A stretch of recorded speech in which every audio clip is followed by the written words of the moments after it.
Alors, bienvenue à une autre émission de Vérité-Mensonge, émission à laquelle je vous convie afin d'étudier la parole de Dieu, de voir ce qui est vérité et ce qui est mensonge dans le monde dans lequel nous vivons.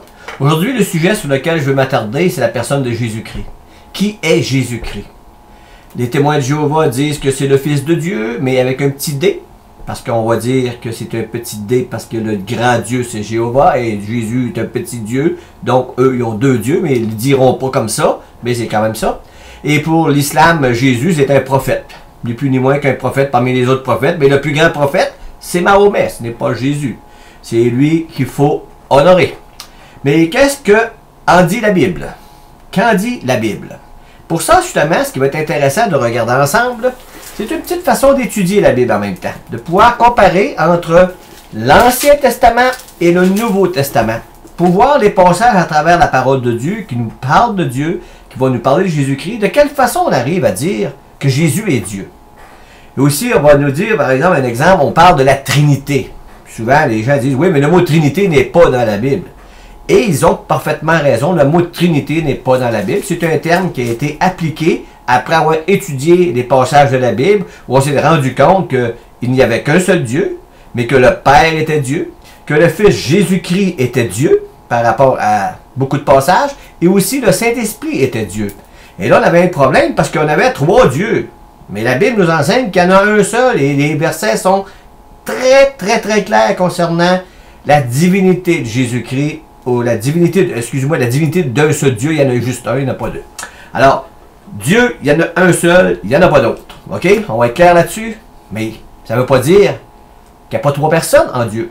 Et c'est de là vient l'invention du mot Trinité, 3, 1. Alors, c'est de là vient un mot qu'on a toujours d'appliquer à cette découverte en faisant l'étude de la parole de Dieu, de voir qu'il y avait trois personnes, mais un seul Dieu.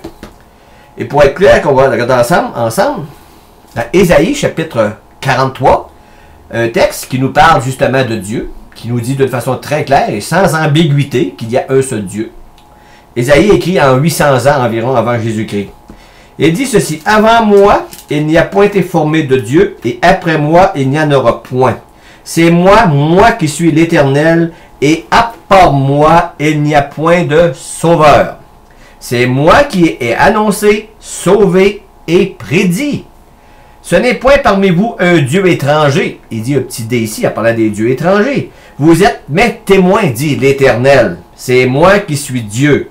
Je suis là depuis le commencement, et nul ne délivrera de ma main. J'agirai qui s'y opposera. » Ici, il dit, il y a un seul Dieu, et c'est moi qui sauve, c'est moi qui annonce, c'est moi qui prédit, il n'y en a pas d'autre. Il dit, vous serez mes témoins, dit Jésus, dit l'Éternel.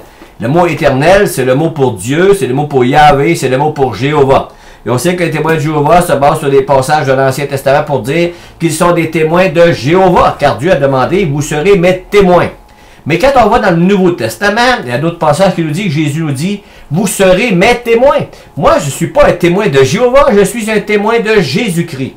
Parce que je suis aujourd'hui dans le Nouveau Testament. Pas dans l'Ancien Testament, mais dans le Nouveau Testament. Donc, je ne suis pas un témoin de Jéhovah, ni de Yahvé, ni de l'Éternel. Je suis un témoin d'aujourd'hui, dans le Nouveau Testament, cette incarnation du Fils de Dieu, Jésus-Christ, qui lui m'a dit d'être ses témoins. Les chrétiens, justement, se réunissaient le dimanche, non plus le samedi, parce que c'était dans l'Ancienne Alliance, le samedi, c'était le sabbat. Et la Nouvelle Alliance, Jésus est ressuscité le dimanche. Pas le 7e jour, mais le premier jour de la semaine. Le 7e jour, c'était le samedi. Moi, je me rappelle que j'allais à l'école pour m'enseigner le catéchisme, on me disait que c'était le 7e jour, c'était dimanche. Ben non, le dimanche, c'est le premier jour de la semaine et non pas le 7e jour de la semaine. Le 7e jour de la semaine, Dieu s'est reposé, c'était le sabbat. Et le premier jour, c'est la nouvelle créature, c'est la nouvelle création, c'est une nouvelle alliance, ça commence avec la première journée. Il dit ici dans Ésaïe 44, « Je suis le premier, je suis le dernier, et hors moi, il n'y a point de Dieu. Qui a comme moi fait des prédictions, qu'il le déclare et me le prouve, depuis que j'ai fondé le peuple ancien, qu'ils annoncent l'avenir et ce qui doit arriver. Il n'y a point d'autre rocher, il n'y a aucun autre Dieu, je n'en connais point. » Alors Dieu, ici encore un autre texte, puis il y en a encore des dizaines et des dizaines de textes qui nous enseignent de façon très claire qu'il y a un seul Dieu. Mais ici, il y a une analogie intéressante dans ce texte-là. Il dit, il n'y a point d'autre rocher, je n'en connais point. Dieu ici ne nous parle pas des roches. C'est une illustration d'une histoire ici, du rocher. Le rocher nous relate une histoire qui a eu lieu dans l'Ancien Testament du temps de Moïse, au moment où le peuple d'Israël était sorti de l'Égypte après les fléaux. Ils étaient dans le désert, et il faisait chaud, ils avaient soif, il n'y avait pas de rivière. Et Dieu lui avait demandé à Moïse d'aller vers un rocher et de frapper un rocher et qu'il allait sortir de l'eau de ce rocher. Et effectivement, Moïse est allé, il a frappé un rocher et de l'eau est sortie. Et les gens ont bu à satiété. Cela est arrivé une autre fois où Dieu avait dit à Moïse de parler au rocher, et Moïse a frappé le rocher, et Dieu a dû de punir Moïse. Et à cause de cette faute, Moïse n'est pas entré dans la terre promise. Par cette illustration-là du rocher, c'est que Christ était cette illustration du rocher. Vous allez comprendre pourquoi. Le rocher était frappé une fois pour nos péchés, pas deux fois, une seule fois. Dans 1 Corinthiens 10,4, il nous dit ceci. Tournez ensemble, on voit que nous parle d'un rocher. Ce rocher qui le suivait, 1 Corinthiens chapitre 10, et au verset 4, il est dit ceci. Un instant, ça ne sera pas là. 1 Corinthiens chapitre 10. Moïse dans la nuée et dans la mer, et qu'ils ont tous mangé le même aliment spirituel, et qu'ils ont tous bu le même breuvage spirituel, car ils buvaient à un rocher spirituel qui les suivait. Ici, Paul nous parle de l'Ancienne Alliance, nous parle justement de ce que je viens de vous parler dans l'Ancien Testament. Et ce rocher était Christ. Et il ne nous dit pas que ce rocher était Yahvé. Il ne nous dit pas que ce rocher était l'Éternel. Oui, Jéhovah. Non, il nous dit que ce rocher était Christ. Et pourtant, de ce qu'on vient de lire dans les textes, il n'y en avait pas d'autre. Dieu, il n'en connaît pas d'autre, un rocher. Comprenez-vous? Lorsque je regarde ces textes-là, je me rends bien compte que c'est Dieu fait homme, qui est venu. Un autre texte intéressant. Ça, c'est vraiment intéressant, ce texte-là. On va y passer. Dans Ésaïe, chapitre 35. Le désert et le pays aride se réjouiront, la solitude s'égaira et fleurira comme un narcisse. Elle se couvrira de fleurs et tressaillera de joie, avec chants d'allégresse et cris de triomphe. Ils verront la gloire de l'Éternel, la magnificence de notre Dieu. Fortifiez les mains languissantes et affermissez les genoux qui chancellent.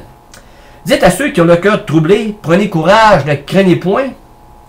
Dites à ceux que, voici votre Dieu, la vengeance viendra, la rétribution de Dieu. Il viendra lui-même et vous sauvera. Belle prophétie écrite en 800 ans avant Jésus-Christ. Il viendra lui-même et vous sauvera. Quand quelqu'un dit qu'il vient lui-même, là, ça veut-tu dire qu'il faut attendre quelqu'un d'autre? Ça veut justement dire que j'en attends pas un autre, mais j'attends Dieu lui-même, pas un autre. Si je dis à mon frère que je m'en viens chouper chez eux, il n'attend pas le voisin, là. Quelqu'un cogne à la porte, il va dire, bon, ben écoute, j'attends Marc, j'attends pas quelqu'un d'autre, c'est toi que j'attends. Alors, quand Dieu dit qu'il va venir lui-même, il vous sauvera, il va venir lui-même. Mais encore là, il faut être sûr d'une chose, ok? La chose dont il faut être certaine, que c'est la bonne personne qui vienne. Parce que Dieu ne l'a jamais vu, et personne ne l'a vu, et personne ne le connaît d'une façon littérale, comme moi je connais mon frère, ou quelqu'un me connaît. Mais voici, Dieu ne nous a pas laissés dans les ténèbres. Il nous a donné des signes pour le reconnaître.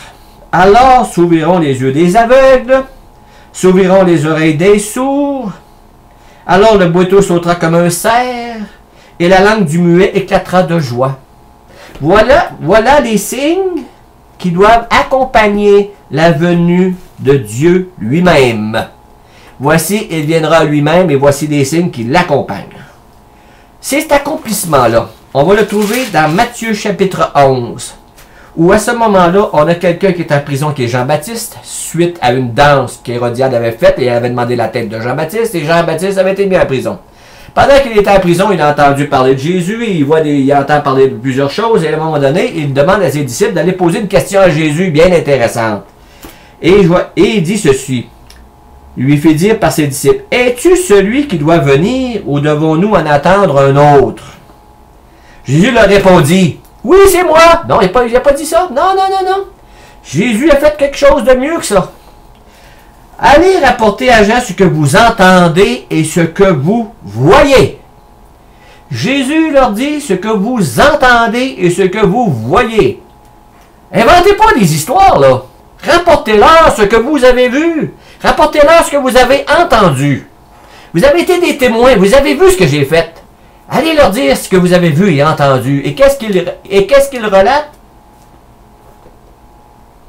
Les aveugles voient, les boiteux marchent, les lépreux sont purifiés, les sourds entendent, les morts ressuscitent et la bonne nouvelle est annoncée aux pauvres. Heureux celui pour qui je ne serai pas une occasion de chute. Jésus accomplit littéralement la prophétie d'Ésaïe 35 qu'on a lu tantôt. Il viendra lui-même. Il viendra lui-même et vous sauvera. Et voici les signes qui l'accompagnent. Et voici les signes que Jésus a accomplis. Pouvons-nous être plus clairs que cela? Pouvons-nous être plus clairs que cela? Et ça, c'est juste deux passages qu'on a regardés ensemble. Le rocher spirituel qui était Christ, qui était le rocher dans l'Ancien Testament, qui était Dieu. Et là, on voit ce Dieu lui-même qui dit qu'il va venir lui-même et que c'est Jésus qui vient. Alors, est-ce que Jésus est un imposteur? Est-il venu à la place d'un autre? En tout cas, il accomplit des signes. En tout cas, une chose est sûre, c'est que Jésus accomplit des signes d'Ésaïe. Et ça, là, il n'y a personne qui peut dire le contraire. Même dans la Bible des témoins de Jéhovah, que je calcule qui n'est pas vraiment fair play, il le disait quand même dans leur texte aussi, que Jésus allait venir lui-même. En ce temps, il dit ceci, « Et n'ayez, voici que votre Dieu viendra avec la vengeance, Dieu, oui, avec la rétribution. » Voyez-vous, ce que j'ai là, c'est vraiment les Écritures des témoins de Jéhovah. Oui, Dieu lui-même viendra et vous sauvera. En ce temps-là, s'ouvriront les yeux des aveugles, les oreilles des sourds seront débouchées. Et en ce temps-là, les boiteux grimperont comme le cerf et la langue du muet poussera des cris d'allégresse. Mais eux le disent que Dieu allait venir lui-même. Et si on va voir le texte de Matthieu, chapitre 11, tu vas dire la même chose. Alors, on ne peut pas taire des Écritures et leur faire dire ce qu'ils ne disent pas, mais au moins on peut leur faire dire ce qu'ils disent. Hein? Matthieu chapitre 11 au départ. Allez, rapportez à Jean ce que vous voyez et entendez. Les aveugles voient de nouveau, les boiteux marchent, les lépreux sont purifiés, les sourds entendent. Les mêmes choses. Alors on a une chose ici littérale, que Jésus est vraiment le Fils de Dieu. Si Jésus n'est pas Dieu, les conséquences pour notre vie sont incroyables. Si Jésus n'est qu'un prophète, et que Mahomet est un prophète, ça nous amène à quoi ça? À rien pantoute. La différence que Jésus soit Dieu lui-même qui est venu ici, là, c'est quelque chose de... Pensez-y un peu, là. Dieu s'est fait homme. Dieu s'est incarné. Dieu est venu nous parler. Il nous a laissé un message d'espérance. Il nous parle de la résurrection. Il nous parle de l'éternité. Et il nous donne un témoignage de ce qui est le monde à venir. Mais pour faire partie de ce monde à venir, notre avenir est basé sur notre foi dans ce que Jésus a accompli pendant sa vie et aussi ce qu'il a accompli par sa mort expiatoire afin de prendre la place du coupable sur la croix. De personne sans péché, Fils de Dieu, mis sur la croix pour payer pour la dette des coupables qui sont les coupables, c'est nous les pécheurs. Mais si Jésus n'est pas Dieu, sur la croix du Calvaire, si ce n'est qu'un homme et un prophète, la valeur du sacrifice qu'il a fait, sa valeur expiatoire, ce sang qui a été versé pour nous, elle n'a pas de valeur.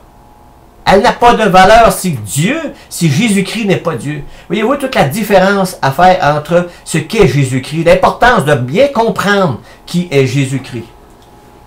Jésus-Christ va faire toute la différence dans notre vie, mais il va faire la vraie différence si nous reconnaissons qui il est vraiment. Dieu fait homme.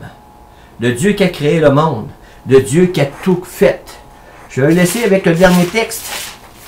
Dans Jean chapitre 1. Il nous est dit ceci. Au commencement était la parole, ou le Verbe. Et le Verbe ou la parole était avec Dieu. Et la parole était Dieu. Et il finit par ce verset-là, et le verset 14, il nous dit ceci, « Et la parole a été faite chair. » Cette parole qui était dit qu'il était Dieu, il nous dit qu'elle a été faite chair, et elle a habité parmi nous, pleine de grâce et de vérité, et nous avons contemplé sa gloire, une gloire comme la gloire du Fils unique, venu du Père. Voyez-vous? Elle est venue chez les siens, mais les siens ne l'ont point reçue. Mais à tous ceux qui l'ont reçu, à ceux qui croient en son nom, il a donné le pouvoir de devenir enfants de Dieu. C'est ce que je vous souhaite à tous. Merci et à la prochaine.